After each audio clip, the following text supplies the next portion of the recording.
Saudara, aksi penyerangan terhadap para tenaga kesehatan yang dilakukan kelompok teroris di Papua menjadi keprihatinan kita semua. Tugas dari tenaga kesehatan di tengah pandemi seperti saat ini, termasuk di Papua, sangat penting. Termasuk di wilayah berkonflik seperti di Papua. Bagaimana kemudian kita bisa menjamin keselamatan dan keamanan dari para nakes atau tenaga kesehatan saat mereka bertugas seperti di Papua. Dan bagaimana kemudian kita selama ini berupaya mengatasi aksi kelompok teroris di Papua yang sepertinya tidak pernah bisa tertumpas. Pagi ini kita akan membahasnya. Sejumlah narasumber hadir secara daring, diantaranya ada Ketua Umum Ikatan Dokter Indonesia atau IDI, Daeng Muhammad Fakih, anggota Komisi 1 DPR RI Muhammad Farhan, dan juga Kabid Humas Polda Papua, Kombes Ahmad Mustafa Kamal. Selamat pagi Pak Kamal, selamat pagi Bang Daeng, selamat pagi Kang Farhan. Salam sehat untuk Anda bertiga. Bang Bayu, selamat pagi. Assalamualaikum warahmatullahi wabarakatuh. Waalaikumsalam warahmatullahi wabarakatuh. Saya ke Pak Kamal dulu. Pak Kamal, situasinya tuh belum terkendali ya di Kiwirok itu. Helikopter masih ditembaki, upaya evakuasi masih diganggu oleh kelompok teroris. Pak Kamal, seperti apa di sana? Jadi pasca terjadi kekerasan pada hari Senin, terus kemudian kita prosesi pencarian para korban dan evakuasi satu korban kekerasan, almarhumah Gabriela itu kita ditembakin. Terus kemudian ketika rekan-rekan dari nakes yang dievakuasi menggunakan heli juga ditembakin. Namun demikian, rekan-rekan kami yang berangkat dari Oksibil sudah tiba, mudah-mudahan segera mungkin kita bisa melakukan pengejaran dan penangkapan terhadap kelompok tersebut. Kalau kemarin kan konsentrasi di beberapa item ya, yang pertama harus memberikan perlindungan masyarakat di Kiwirok, kemudian satu tim lagi harus melakukan pengejaran dan satu tim masih melakukan pencarian terhadap korban yang hilang saat ini yang belum ditemukan. Itulah yang kita lakukan. Jadi nanti tentu dengan pertamanya rekan-rekan dari Satgas Langkawi yang konsentrasi akan lebih melakukan pemburuan terhadap para pelaku kekerasan inilah yang akan memburu mereka. Jadi tim pemburu nanti akan segera melakukan upaya-upaya untuk mengungkap peristiwa ini terjadi, dan kemudian dari satu tim lagi masih melakukan pencarian terhadap korban Pak Soke yang saat ini belum kita temukan, dan tentu kami juga masih menunggu transportasi untuk mengevakuasi almarhumah Melani untuk evakuasi ke Jayapura. Pak Kamal, mewakili keluarga tentu dari almarhumah Gabriela Melani, hari ini itu bisa evakuasi sudah dilakukan, helikopternya sudah diperbaiki atau bagaimana Pak Kamal? Jadi begini, kemarin kita masih dapat informasi belum ada penerbangan dari pihak penerbangan. Jadi dari Pemda dan Kapolres masih melakukan upaya-upaya untuk bagaimana segera mungkin pihak transportasi penerbangan dari Jayapura ke Kiwirok segera bisa hadir dan bisa kita evakuasi itu. Jadi terkendala bukan masalah ini, masalah pesawatnya yang tidak bisa hadir untuk sampai Kiwirok. Oke. Mudah-mudahan hari ini semua kendala bisa teratasi ya Pak Kamal. Nanti kita, koresponden kita di sana juga terus akan memberikan informasi karena keluarga sudah menunggu begitu. Saya ke Bang Daeng dulu. Bang Daeng, ini keprihatinan yang luar biasa kita pada tenaga kesehatan dan sebelumnya kepada para guru yang juga menjadi korban dari kelompok teroris di Papua. Apa yang kemudian IDI sudah lakukan? Kita sudah dengar IDI Papua berkoordinasi dengan pemerintah provinsi dan lain-lain. Sudah cukup atau apa yang kemudian harus diatasi? Ini penting sekali untuk menjaga keamanan para tenaga kesehatan di Papua, Bang Daeng. Ya, terima kasih. Yang pertama, kami berduka sekali dan sangat mengutuk karena ini bukan tenaga kesehatan, bukan hanya terbunuh ya pada saat konflik yang berbau politik seperti ini. Bukan hanya juga diserang, tetapi ada unsur penganiayaan, ada unsur pelecehan seksual. Ini luar biasa. Kalau menurut saya ini tidak beradab sekali. Karena suasana perang pun tenaga kesehatan, fasilitas kesehatan itu tidak boleh masuk dalam konteks dan tidak boleh diserang. Ini bukan hanya diserang, tapi dianiaya, dilakukan pelecehan. Ini saya kira luar biasa ini kejahatan yang dilakukan. Oleh karena itu memang kami berharap ini tidak terjadi lagi. Oleh karena itu kami sudah menyampaikan dan kawan-kawan di Papua itu terus berkoordinasi dengan Pemda dan aparat keamanan.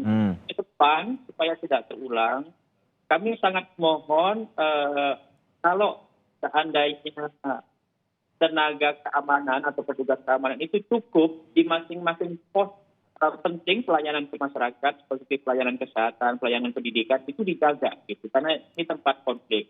Kalau memang itu tidak memungkinkan, paling tidak tempat pelayanan kesehatan, tempat pelayanan pendidikan untuk masyarakat itu didekatkan dengan pos keamanan sehingga orang akan berpikir kalau menyerang tempat pelayanan tersebut.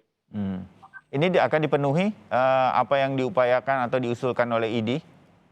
Kami berharap karena ini bukan untuk bukan semata-mata bukan untuk tenaga yang memberikan pelayanan, tapi lebih penting lagi untuk masyarakat di Papua. Karena kalau tidak petugas-petugas kesehatan, pendidikan itu tidak merasa terjamin keamanan, saya khawatir komitmen dan kerelaan kawan-kawan terjun di daerah-daerah seperti Papua ini kemudian menjadi surut. Ini saya khawatir kita harus memberikan jaminan keamanan kepada kawan-kawan ini. Dimengerti ya Bang Daeng. Mudah-mudahan ini menjadi perhatian kita semua. Kang Farhan, ya ini bukan pertama kali kita bicara soal Papua dengan situasi yang seperti ini. Guru sudah diserang, sekolah sudah dibakar, sekarang puskesmas dan juga tenaga kesehatannya seperti, saya mengulangi Bang Daeng, bukan hanya kemudian mereka ada yang tewas begitu, tetapi mereka diganggu, diancam, ada yang mengalami pelecehan seksual. Ini udah kelewatan Kang Farhan. Bagaimana kita bisa yakin bahwa Papua ini terkendali? Kita belum bisa mengendalikan ini tampaknya. Kang Farhan. Ya baik, terima kasih. Saya ingin mengucapkan rasa duka yang mendalam dulu kepada keluarga tenaga kesehatan yang kehilangan putrinya dan juga tentu saja kepada seluruh tenaga kesehatan di Indonesia yang sedang berjuang melawan COVID-19 justru sekarang menghadapi tantangan yang sangat menyakitkan hati.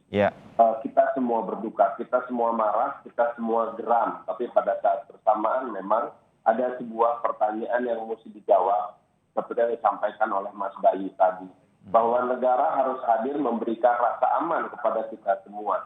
Nah inilah tujuan dari sebuah aksi terorisme yang memang ini menciptakan rasa takut dan rasa tidak aman. Saya kira ini bukan hanya menjadi sebuah tantangan untuk pihak kepolisian, dalam hal ini bersama-sama dengan Densus 88 dan BNPT, karena mereka sudah masuk dalam kategori terorisme, tapi juga kita bisa melakukan pendekatan keamanan yang terkoordinir bersama dengan TNI.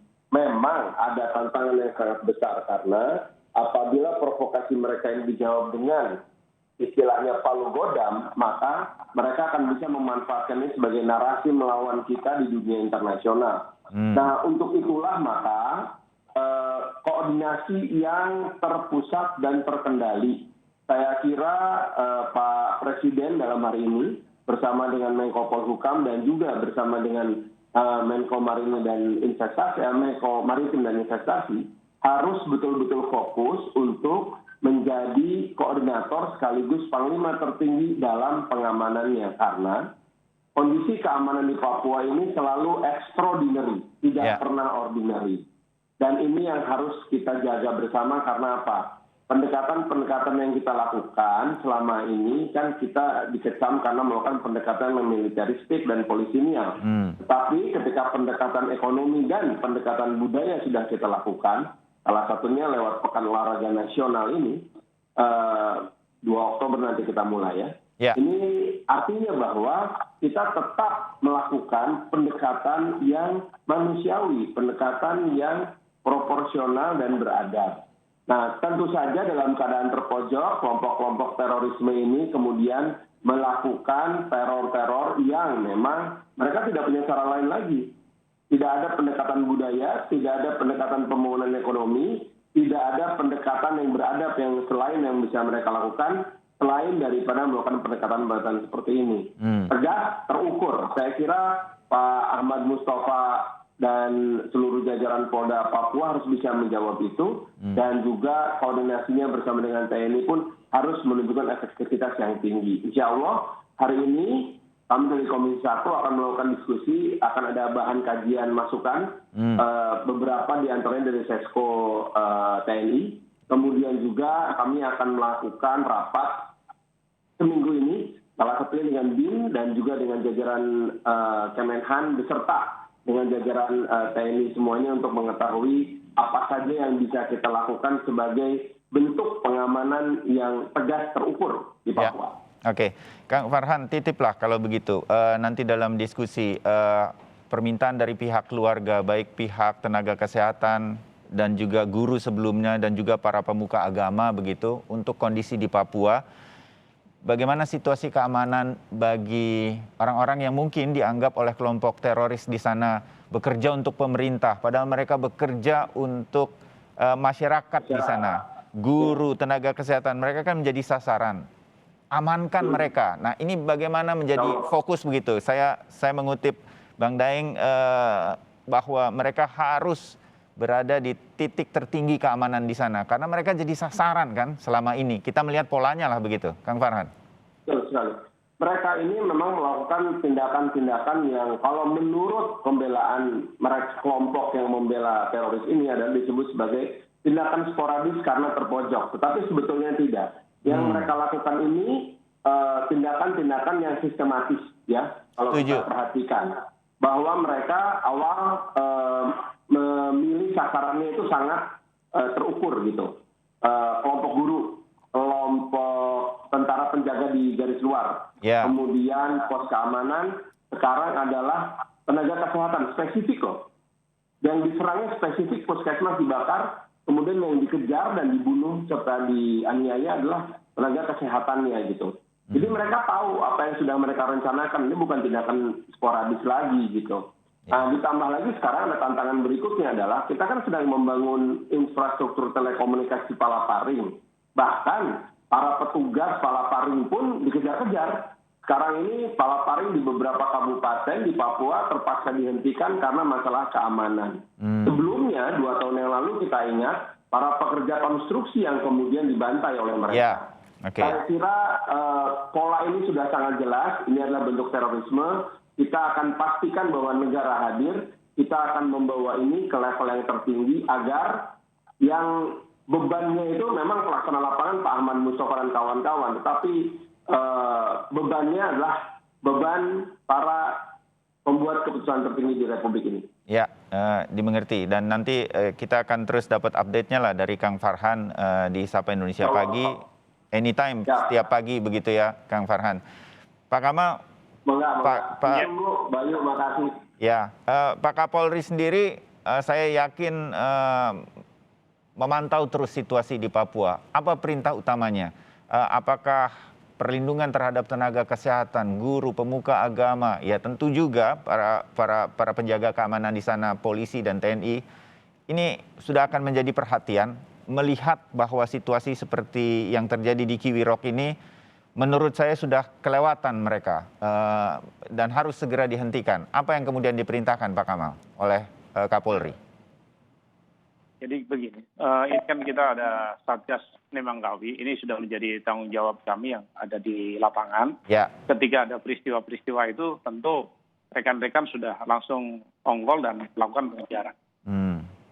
Jadi secara kumulatif bahwa wilayah Papua ini ada beberapa Satgas, termasuk Satgas Pembatas PNJ dan Republik yang dipimpin oleh dari TNI, terus kemudian dari Satgas Nemangkawi itu ada dari TNI dan Polri. Ya. Nah, terus kemudian yang perlu kami informasikan bahwa rekan-rekan kami sudah tiba di sana dan segera untuk mensterilkan wilayah bandara, sehingga ketika nanti pesawat akan tiba dan pergi akan tentu situasi akan lebih kondusif. Ya. Ini kelompok teroris siapa sih yang di Kiwirok ini dan berapa banyak Pak Kamal? Saya betul-betul terusik dengan cara mereka selama ini melakukan teror nih terhadap tenaga kesehatan terutama yang sekarang. banyak mereka diperkirakan, Pak Kamal? Jadi mereka ini kan kemarin terlihat sekitar 9 orang yang kemudian dipantau oleh rekan-rekan TNI, terus kemudian tidak lama kemudian terjadi kontak tembak di Senin pagi itu. Kemudian tidak lama kemudian ternyata mereka ini sudah sekitar 50-an pengikut dan simpatisannya yang menggunakan alat-alat perang dan melakukan kekerasan terhadap segala fasilitas yang ada di distrik. Distrik Kuwirok ini adalah distrik lama di Pegunungan Bintang. Jadi ini cukup kondusif dan komunikasi rekan-rekan TNI, Polri dan semua instansi lembaga di sana cukup baik ya. Maka ketika pagi itu terjadi tentu menjadi senyap dan menjadi hening, terus kemudian rekan-rekan dari kepolisian dan Koramil yang ada di sana ikut juga melakukan kontak tembak terhadap kelompok kriminal bersenjata. Maka dipastikan Eli M. Bidana itu yang menjadi pimpinannya itu tertembak di bagian dada langsung oleh rekan-rekan kami, sehingga mati. Ketika mati itulah mereka jadi kemarahan yang sangat luar biasa. Jadi siapa saja yang ada di hadapan mereka binasakan. Mereka perilakunya seperti itu. Jadi hal-hal semacam itu bagi kelompok kriminal bersenjata tidak asing lagi. Berapa kali kekerasan di Yaukimo juga seperti itu terhadap staf KPU, terus kemudian terhadap rekan-rekan TNI yang di Yaukimo pelaksana pengamanan, terus kemudian kemarin juga melakukan kekerasan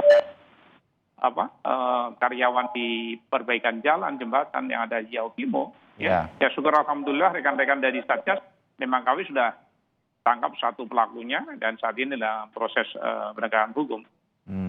Oke, kalau untuk pasca peristiwa ini untuk tenaga kesehatan, saya menyebutnya di seluruh Papua, ini akan ada perhatian untuk keamanan mereka, Pak Kamal, perintah dari Kapolri?